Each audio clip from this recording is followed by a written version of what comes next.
ഇതെന്തിനാണ് ഇത്ര വേപ്പിൻ്റെ ഇല? ഇത് മഴ പെയ്തപ്പോഴേ ഏൽപ്പാലം കൊണ്ട് വേപ്പിൻ്റെ ഇല ഒക്കെ കൂടി കൊമ്പ് നിലത്തേക്ക് നാന്ന് എടുക്കുന്നുണ്ട്.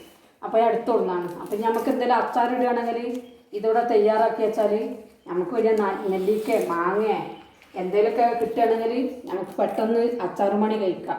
അപ്പോൾ വേപ്പിൻ്റെ ഇലയും പെരുംജീരകം ഉലുവയും കൂടി നല്ലോണം വറുത്ത് പൊടിച്ചിട്ട് ഒരു പളുങ്കിലാക്കി കാറ്റ് തട്ടാതെ വെക്കുക. അപ്പോൾ നമുക്ക് അച്ചാറിടുമ്പോൾ 2 സ്പൂണോ 3 സ്പൂണോ എത്ര നമ്മൾ അച്ചാറിടുന്നതിനനുസരിച്ചിട്ട് ഇത് നമുക്ക് അതിൽ ഇട്ട് കൊടുക്കാൻ എളുപ്പമാണ്. അപ്പോൾ അത് തയ്യാറാക്കി വെക്കുകയാണ്.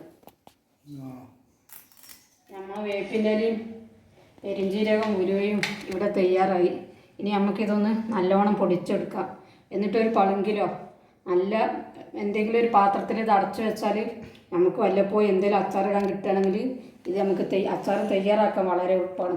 ഒരുപാട് വേപ്പിൽ 1.5 കിലോ വേപ്പിലെല്ലാം എടുത്തിട്ടുണ്ടായിരുന്നു. പക്ഷെ അത് വറുത്ത് വന്നപ്പോൾ വളരെ കുറച്ചുള്ളൂ.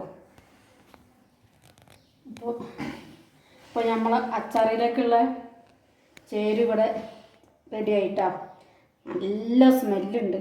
ഇതിന് ഇതേപോലത്തെ ഒരു പാത്രത്തേക്ക് ഞാനിത് ആക്കി വെച്ചിട്ട് അടച്ചവിടെ മൂടി വെക്കും. അത് വെച്ചിട്ട് ഇനിയിപ്പോൾ എത്ര ഇരുന്നാലും സ്മെല്ലിലോ രുചിയിലോ യാതൊരു വ്യത്യാസം ഉണ്ടാവില്ല.